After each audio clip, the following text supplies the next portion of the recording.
नमस्कार, city post के इस खास पेशकश में आपका स्वागत है। मैं हूं श्रीकांत प्रत्युष। एक तस्वीर देखिए, जीतन राम मांझी के सरकारी आवास की तस्वीर है।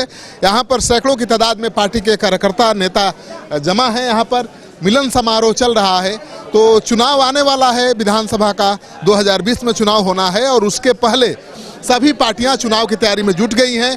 जो दल बदल करने वाले लोग हैं अपने मनपसंद पार्टियों के दामन थामने लगे हैं और आज जीतन राम मांझी की पार्टी में भी कई नेता कार्यकर्ता शामिल हुए हैं। तो आइए देखते हैं कि जीतन राम मांझी कितने उत्साहित हैं, क्योंकि मंच पर देखिए, मंच पर हैं जीतन राम मांझी।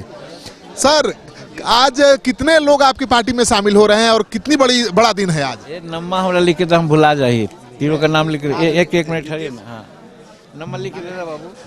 अच्छा, कितना महत्वपूर्ण दिन है आज? सबसे बड़ी बात यह है कि आज के इस समय में सत्ताधारी पार्टी या जो सेकंड बड़ी पार्टी है उस ओर लोग आकर्षित होते हैं।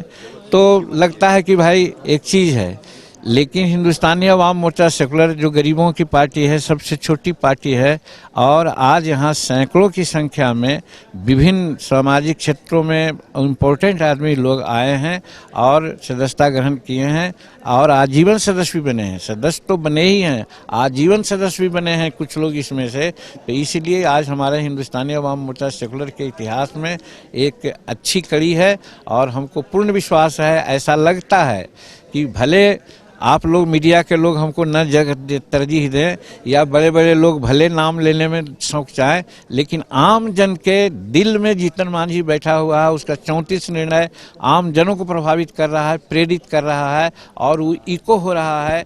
सब जगह से बातें आ रही है और इसका प्रत्यक्ष उदाहरण ये है कि आज सैकड़ों का हजारों की संख्या में आकर के हमारे पार्टी के सदस्य दलों के नेता कार्यकर्ता आकर आपको पार्टी के दामन थाम रहे हैं, तो इसका मतलब है कि आपकी पार्टी ज़्यादा पॉपुलर हो रही है? ये आप लोग समझिए, हमारी पार्टी पॉपुलर है ही है। आप लोग या कुछ लोगों के नज़रों में भले न लोग कहें, लेकिन इस पार्टी का मकसद ही है गरीब उन्मूलन इस साथ में कि सत्ता का परिवर्तन में ये पार्टी विश्वास नहीं करती है, व्यवस्था का परिवर्तन ये चाहती है। इसीलिए 34 निर्णय लिए गए हैं और इसका स्लोगन है कि दुनिया में दो ही जाति है, एक अमीर और एक गरीब की। तो आज गरीब तबके के चाहे जिस कौम के रहें, जिस जात के रहें, वो सब लोग हमारे पार्टी की ओर आकर्षित हो रहे हैं। सबके दिल में एक कसक है कि जीतन मांझी कुछ दिन रह करके राज्य का सेवा किया था, अगर उसको मौका मिल जाता तो कुछ और होता। इस ललक में अभी हमारे लोग सब आकर्षित हो रहे हैं। उनको ऐसा लग रहा है कि 2020 में चाहे तो जीतन मांझी समर्थित सरकार बने या नहीं तो कोई दलित यहाँ का चीफ मिनिस्टर बने, ये आशा से लोग आ रहे हैं। और हम समझते हैं कि ऐसी स्थिति आने पर बिहार के दलितों का और जो अभिवंचित लोग हैं उनका कल्याण होगा। ये भी माना जा रहा है कि जीतन राम मांझी ने सभी सीटों पर चुनाव लड़ने का ऐलान कर दिया है, इस वजह से चुनाव लड़ने वाले सारे लोग भाग रहे हैं जीतन राम मांझी की तरफ। देखिए, हमने वैसा कोई ऐलान नहीं किया है। हम बचपन से सिद्धांत में विश्वास करते हैं। आप जोड़ सकते हैं कि एक गरीब चरवाहा का बेटा है, हरवाहा का बेटा। उस समय तत्कालीन 5,000 रुपया वेतन मिलता था, टीएस क्लर्क था। आज रिटायर भी होता तो उसको 70-80 हज़ार रुपया पेंशन मिलता। उसको छोड़ दिया इसलिए कि हम गरीब के लिए काम करेंगे और भगवान ने मौका दिया ऐसा कि हम चीफ मिनिस्टर की कुर्सी तक आ गए।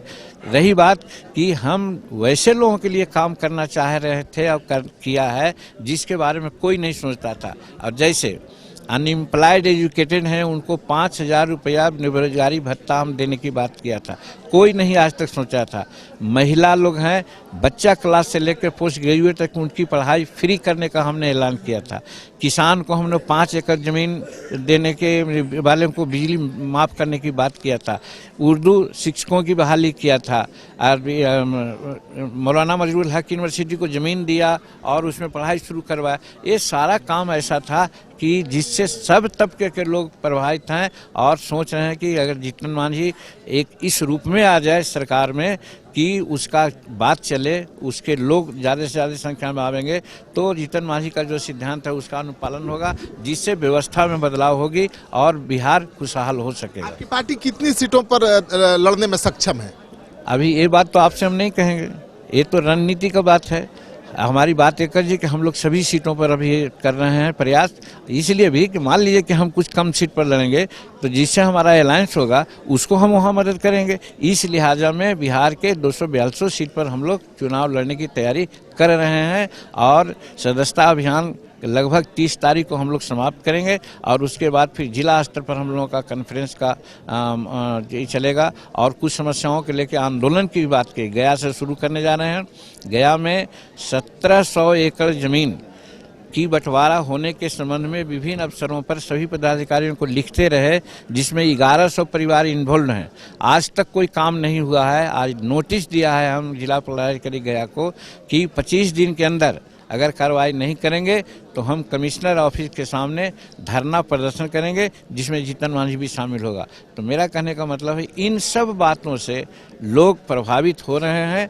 रही बात हमारा कद 2020 में, देखिएगा कि हमारे पार्टी का कद क्या है। तो अब चुनाव की तैयारी में जीतन राम मांझी जुट गए हैं। न करना बेवकूफ़ी होगी। अगले सोचिए सदा सुखी।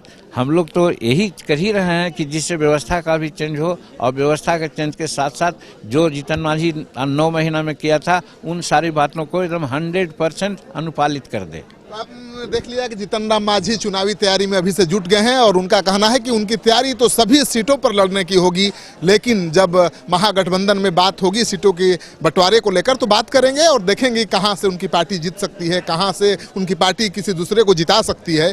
तो जीतन राम मांझी की तैयारी देखिए, जीतन राम मांझी के सरकारी आवास का ये नज़ारा है। सैकड़ों समर्थक यहाँ पर आए हुए हैं, सब पार्टी में शामिल हुए हैं। तो जीतन राम मांझी की पार्टी का कद और आकार, शक्ति सब बढ़ गया है। तो काफ़ी उत्साहित हैं और कह रहे हैं कि जो उनको नज़रअंदाज करते हैं, जो उनकी पार्टी को छोटी पार्टी समझते हैं, उनको अपनी शक्ति दिखा देंगे 2020 के चुनाव में। जीतन राम मांझी के इस दावे में दम दिखे तो इस वीडियो को खूब दोस्तों के साथ शेयर करिए। अगर आपने अब तक हमारा चैनल सब्सक्राइब नहीं किया है तो कर लीजिए। आपका सहयोग समर्थन हमारे लिए बहुत मायने रखता है।